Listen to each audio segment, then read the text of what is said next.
get it to any detachment or any police service that you have available to get to talk to.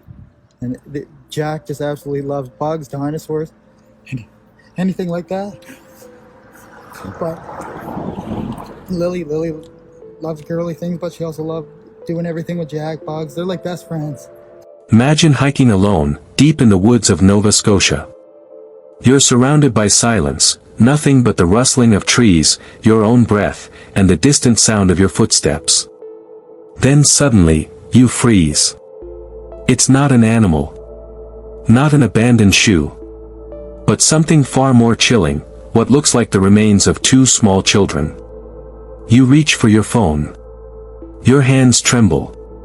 You record just enough to spark a digital wildfire. Hours later, your shaky TikTok video goes viral. And the comments all scream one thing. Is that Jack and Lily Sullivan? Two children, missing for over 50 days. The internet erupts. Theories fly. Hope collides with horror. And one question spreads faster than any rumor. Is it real? The video is grainy. The camera shakes violently with each step. You can hear branches snapping underfoot, the man's heavy breathing as he pushes through the underbrush. Then his voice, cracking. I found them. Oh God, I found them. He pans the camera across what appears to be a small clearing in the woods, somewhere remote, isolated. He doesn't say exactly where he is. There's no location tag, no geodata, no timestamp. But online, the amateur detectives get to work immediately. They slow the footage frame by frame, zooming in and enhancing what little clarity there is. In one corner of the screen, a user claims to see a tiny, dirt-covered sneaker, the kind worn by toddlers. Another says there's a blue fleece sleeve half buried under leaves. Someone else swears they spotted a stuffed animal clutched in what might be a child's hand. Some viewers break down crying while watching it. Others dismiss it outright as a sick, attention-grabbing hoax. But no one can ignore it. What's unsettling isn't just the content, but the silence that follows. No major news outlet confirms the story. The police refuse to issue a statement. No emergency search is relaunched. No press conference. No forensic team on the scene. Even more bizarre, the Sullivan family remains silent. No public plea. No denial. No reaction at all. The hiker, whose identity remains unverified, deletes his TikTok account just 24 hours after posting the video. But it's too late. The video has been downloaded, reposted, mirrored across every platform imaginable. Reddit. Facebook. X, formerly Twitter. Telegram. WhatsApp. YouTube. Within 48 hours, the hashtag Jack and Lily Sullivan trends globally. This isn't just a missing persons case anymore. It's a viral obsession. A digital manhunt. A social media mystery unfolding in real time, with millions of strangers now convinced that they've just seen the final resting place of two missing children. And yet, nothing official. Not from law enforcement. Not from the coroner's office.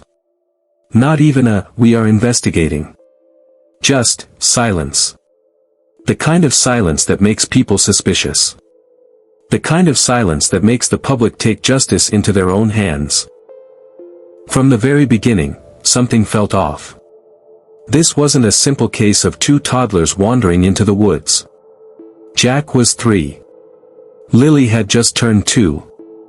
Neither child could open the heavy sliding door in the back of the house without help, confirmed by neighbors, family, even their own pediatrician.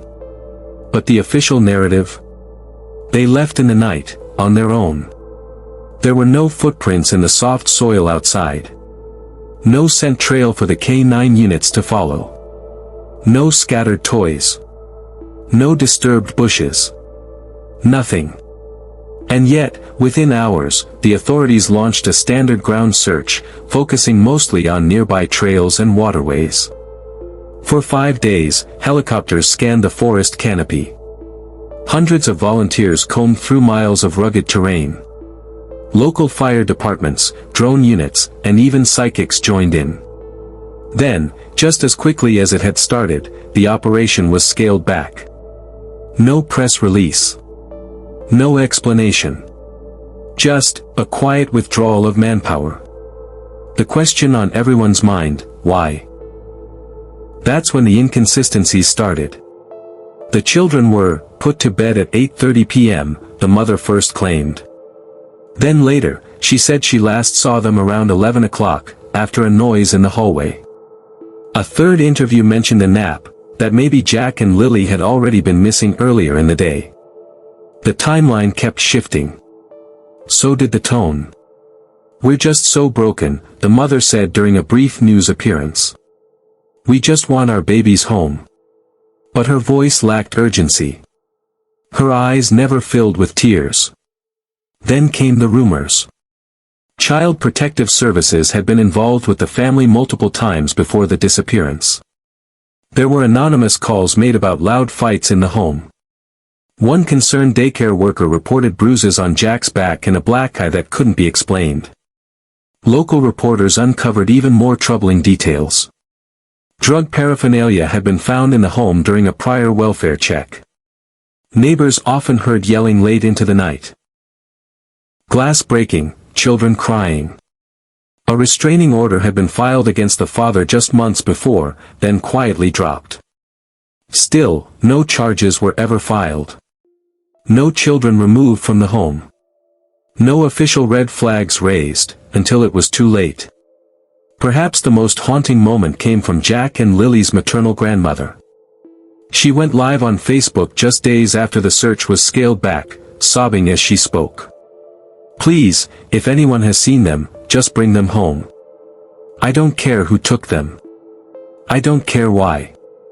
I just want my grandbabies safe." She begged the public not to give up. But the rest of the family? Silent. No posts. No flyers. No candlelight vigils. No press conferences. Just silence. It began with a whisper, a post in a Reddit thread titled, "Did anyone else see that deleted video?" A user claimed they had screen recorded a TikTok that was only live for an hour before being deleted. The video, shaky and dark, showed a man hiking through dense brush. He's panting, whispering, "I think I found them. Oh God, I found them." The camera pans erratically. For a split second, just a blur, but viewers freeze frame it. What do they see? A tiny blue sleeve tangled in the brush. A pair of child-sized shoes lying awkwardly near a moss-covered log.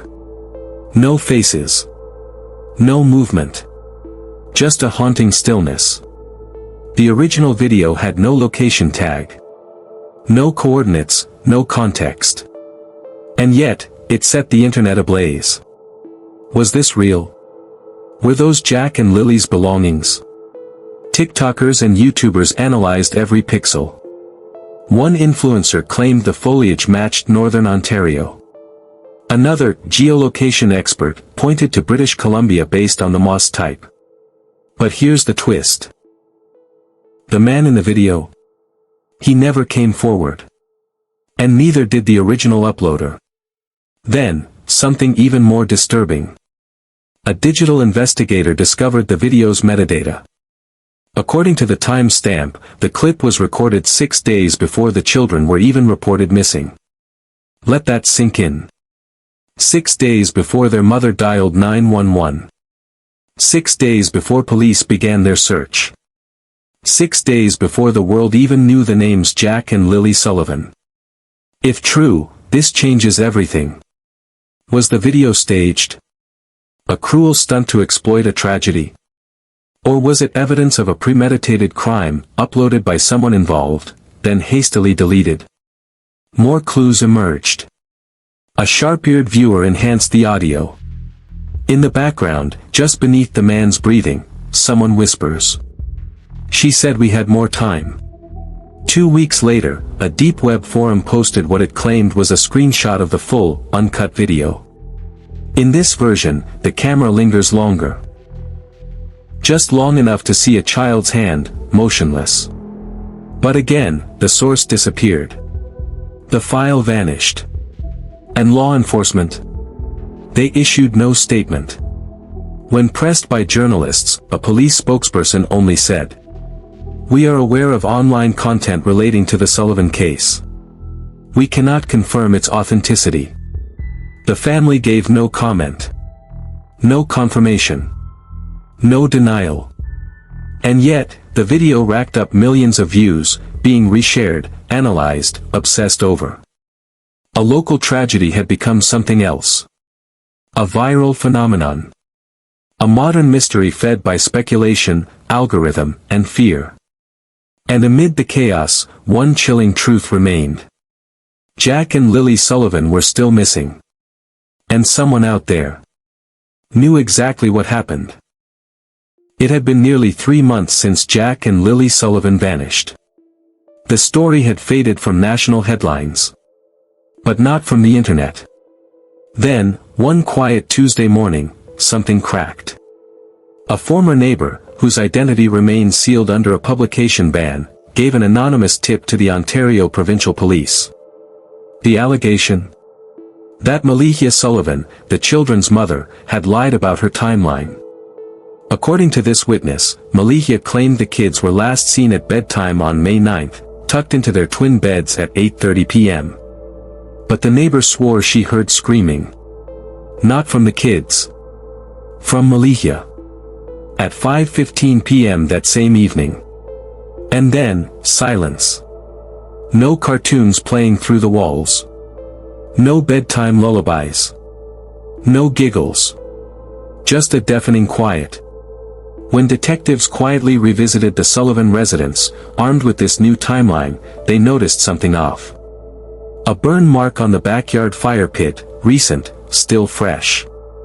The soil was overturned. And under the deck, a faint chemical odor. The search warrant came swiftly. Behind a loose panel in the basement crawlspace, investigators found a plastic storage bin, hastily cleaned but still carrying traces of human DNA, later confirmed to belong to Jack Sullivan. Next came the biggest break of all. Malihia's iCloud account was quietly accessed via court order. And there, in her deleted photo folder, recovered with advanced forensic tools, was a series of images taken on May 8th, the night before the children were reported missing. The photos are chilling. Camera with flash photo 1, Jack and Lily sitting on the living room floor, faces pale, eyes swollen. Camera with flash photo 2, a bruised arm, Jack's, held up as if to shield himself. Camera with flash photo 3, a screen grab of a text message from Malihia to someone named Dre that read, "They won't stop crying. I swear I'm gonna lose it." That same night, Malihia's phone pinged near a river bend, 16 kilometers from home. A location that had never been searched. The media never got that detail. The public didn't know. But investigators did. Search dogs were dispatched. A dive team followed. They found nothing at first. But under a rock shelf near the riverbank, a strip of fabric surfaced. A small, faded cartoon character printed on it, matching Lily's pajama set. The discovery was never made public. Police were playing it close, fearing a media frenzy. But inside the department, one thing had become clear. Malihia Sullivan was no longer a grieving mother. She was the prime suspect. Yet, they didn't arrest her. Why? Because they didn't have the most important thing. The bodies. And without Jack and Lily, without knowing exactly where they were or how they died, the Crown wouldn't take the case. But that was about to change. Because Malihia had another secret. A phone call, recorded from jail, just 2 weeks later, would blow the case wide open. 2 weeks after police executed the search warrant on the Sullivan home, Malihia Sullivan was arrested, but not for murder. Instead, the charges were minor, obstruction, child endangerment, possession of a controlled substance. It was a strategic move. Investigators knew they didn't have the bodies, yet. But they had pressure. And sometimes, pressure breaks people. In jail, every call is recorded. And Malihia knew that. But on July 14th, at 8:42 p.m., she made a call she probably never expected would resurface. She called Andrea Dre Miles, her on and off boyfriend, the same Dre she had texted the night before the children vanished. Her voice was low. Controlled. Almost defiant. Telephone receiver. Malihia, they're not gonna find M. Not where I put M. Dre, you better shut up with that talk, you know they record this. Malihia, so. I didn't say what I did. I just said they won't find them. That's not illegal. But it was what she said next that sent a shockwave through the investigation. Telephone receiver. Malihia, I burned their clothes. All of it. Even the Paw Patrol onesie she loved. That's how bad it got. I had to. The audio was damning. Investigators now had a confession, not of the murders, but of evidence destruction. It was enough for a full grand jury review. The Crown pushed for an upgrade in charges, this time adding interference with a human body, a rare but severe Canadian charge that signals foul play. Public outrage returned. The video from the forest went viral again. And then, almost poetically, a break came from nature itself. After a late summer storm washed through northern Ontario, a hiker stumbled upon something half-buried near that same river bend where Malihia's phone had pinged weeks earlier. It wasn't a body. But it was a plastic bag, torn open by rain, containing 2 tiny shoes, a melted pacifier, and a birth certificate. For Jack Sullivan. This time, police issued a statement. And within 24 hours, they began to dig. The dig site was remote. Dense trees. Muddy terrain. Mosquitoes thick in the air. Just off a service road near the Mattawa River, cadaver dogs were brought in. Within minutes, they began to signal. Round pushpin at precisely 10:43 a.m. on August 17th, a small excavator made the first major find. Buried beneath 18 inches of soil and rocks was a tarp, tightly wound with duct tape, nearly waterproofed by thick black garbage bags. Inside, authorities discovered what they had feared, and what they had quietly suspected for months. 2 small bodies. 1 male. 1 female. Both consistent in age and size with Jack and Lily Sullivan. Autopsies would later confirm it. The Sullivan children were dead. Likely within 24 hours of their reported disappearance. But it was the condition of their remains that shocked even seasoned investigators. Lily had signs of blunt force trauma to the head, possibly from a household object.